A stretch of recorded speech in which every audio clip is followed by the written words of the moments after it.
Did Oklahoma quarterback John Mateer gamble on sports? That is the question before us. Let's unpack how we got here and what probably needs to transpire. What's up, kinfolk? It's RJ Young. I am not on a step mill. If this is your first time watching Adapt and Respond, thank you for joining us here. We talk college football year round. If that is something you're into, go ahead and hit that subscribe button, like this video, and answer the question in the comments below. Do you believe that John Mateer gambled on sports? John Mateer, who is the starting quarterback at Oklahoma, and we'll get to just what it means to have him there. But let's start with this. On Monday night, an ex-post surfaced claiming that John Mateer had allegedly engaged in sports betting, including on NCAA football games such as UCLA and USC. According to Venmo transactions, NCAA obviously prohibits athletes from wagering on any NCAA sanctioned events. The way that this post is structured, it looks like John Mateer paid a fella named Richard Roten. And then in the subject line, right, where you are putting whatever details you do for the transactions, it says sports gambling, and in parentheses, UCLA versus USC. And then it says sports gambling again. If that sounds fake to you, I'm going to tell you that it sounds fake to me too. Doesn't mean it's not true. Just sounds very Photoshoppy, very Chat GPT, very this is the world we live in, deep fake-ish. I don't really understand how we can really want to run with this, but there are those people that have already decided that they want to see something happen to John Mateer based on this single tweet from an account and from a person who does not have a large following, who is not a reporter inside our sport, and who really does not have much credibility inside of our sport, which is even more important. But other reporters are running this down, people who people at the national level, like myself, and more importantly, local beat writers. And I think one of the ways to look at this is what has come out of Oklahoma right now. And they're aware that this X post is there. And basically what it's saying is when Mateer was a true freshman at Washington State at the time, he had several transactions that led people to believe on the internet, I should say, that he was possibly gambling. And now this is what Oklahoma and everybody else has to look into. Mateer has talked to all the relevant people inside of OU's athletic department, and he has denied ever betting on sports. He's also since deleted his Venmo transactions, Venmo accounts. This is not the first time that a major athlete has been victimized by behavior on Venmo. I mean, Scotty Scheffler had to shut his down because people were sending him pay transactions, talking about, hey, give me this or give me that. You let me down here, you let me down there. And we know about the bullying and in some cases extortion that is going on for some athletes as gambling is taking on a bigger role in sports. And I've always said we got to be really careful about this, because while there are those of you who will gamble and gamble on sports, you're not athletes, right? Or I should say, you're not professional athletes.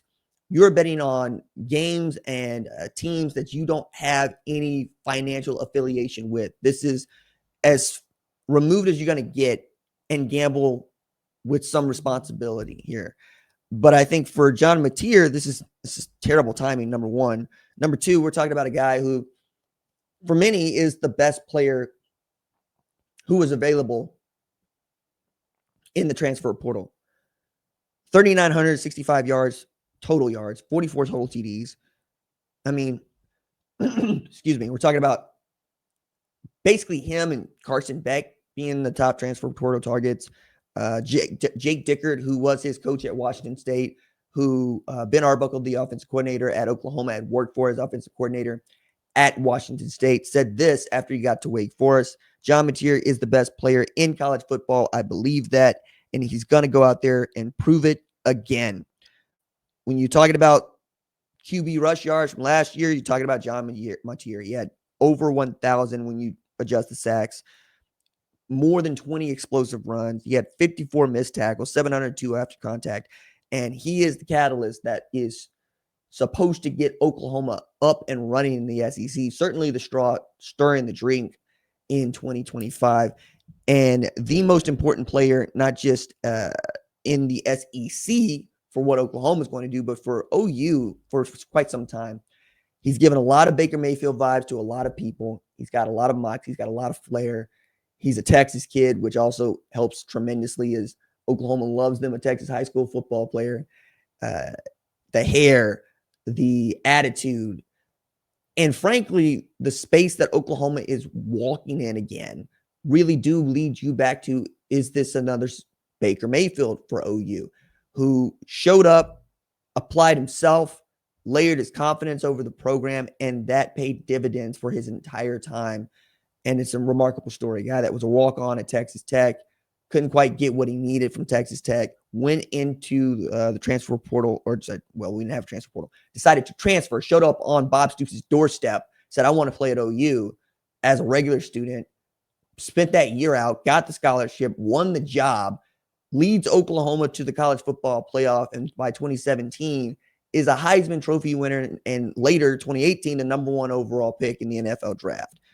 There's a lot of people that want that to be the same story for John Mateer, if just a little bit different, because John Mateer was a bit of a higher rated quarterback and got to play a little bit. And he was not the kind of guy that his head coach trying to run off.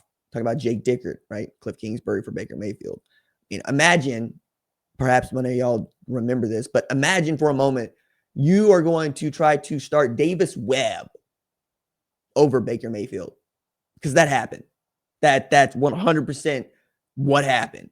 Davis Webb or Baker Mayfield. What a time to be alive. But given what the quarterback position did not give to Oklahoma last year and how bad it was, the thought here is that only Michigan had a worse quarterback situation among Power 4 teams, and even Michigan won 8 games.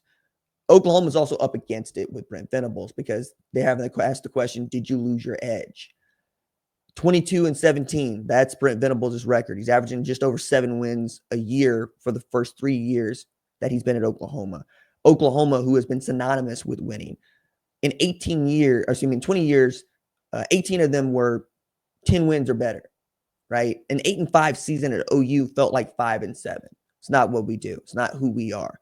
I ranked Oklahoma a top 10 team in large part because I believe that this partnership between Ben Arbuckle and John Mateer is going to bear fruit, and it's going to be a lot of fun to watch. And they gave a great tailback to that room to add, right? Jaden Ott and perhaps Javonte Barnes. Taylor Tatum can hold on to the football. Love to see him, but if you can't hold on to the football, then I don't. I think Brent Venables calling the defense is going to change some things up. And Oklahoma's got a rough stretch to start. I mean, they've got, I want to say it is 5 consecutive games against a preseason AP top 25 opponents, which, is one of the toughest runs in the sport. And they'll have to earn it, right? So we'll know real quick. Oklahoma's got Texas, number 1 Texas, October 11th. Number 13, South Carolina, October 18th. Number 21, Ole Miss, October 25th. Number 24, Tennessee, on November 1st. And number 8, Alabama, on November 15th. Then they get South Carolina, who could be a top 25 team. Number 9, LSU. They're in Baton Rouge for that game. Excuse me. Now I'm getting a little bit ahead of myself. They already got South Carolina. Getting ahead of myself. My bad. I'm going into something else entirely there. Point there being Texas, South Carolina, Ole Miss, Tennessee, Alabama. 5. There it is. 5 games consecutively among top 25 opponents. If John Mateer can't play in those games for whatever reason, or if there's an NCAA investigation that leads to him having to sit out, or if OU decides he needs to sit out for these Venmo transactions, it could be catastrophic. It could be. There's no getting around that. There's also what Oklahoma wants to be in 2026. Like, Bo Bentley's in the boat now, but will he be in the boat later? I mean, Jaden O'Neal was in the boat until Oklahoma really didn't play well, and then Seth Luttrell's out, so the guys recruiting you is out. there's a lot riding on John Mateer this year. And I think a lot of people know that. Nobody more than him. So if these Venmo transactions are real, yeah, there's going to be punishment, and there should be, right? But if they are not, I don't know what we're going to do, because we're going to keep doing this sort of stuff. People pop up and do these things all the time. The only thing that you can do is try to protect your information. I, for instance, keep my Venmo transactions private because I don't think people need to know what I'm spending money on or not. But there are those that don't, or don't know how to keep those things private. This goes back to a two-factor authentication on all of the things. It sucks. I had this problem even yesterday. I was trying to get into an account that I have not accessed for some time because I don't need to access it as often as I need. I'm not talking about like a long ago like email. I'm talking about an account I just need to access every month or 6 weeks. And I forgot the password. And I was too lazy to go into the lockbox and go get the password out. So yeah, I locked myself out, which means I need to go through the rigmarole of getting into this locked box on the internet, using the forgot password techniques, having to verify my identity over and over again, and then make another really strong password that I can then throw into another lockbox, because that's the only way to do it, guys. It sucks. I hate it. And given that I work in and around the internet, these are things that I've just come to know. It's one of the reasons you won't see a whole lot of me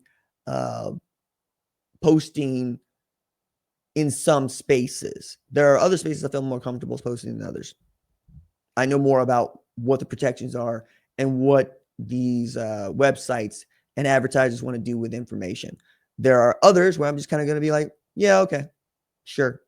But if you have a Venmo account, and I'm certain many of you do, right? Or you use Cash App or whatever, maybe take this as a lesson for yourself as well. Lock it down. Or if you can, wipe the history.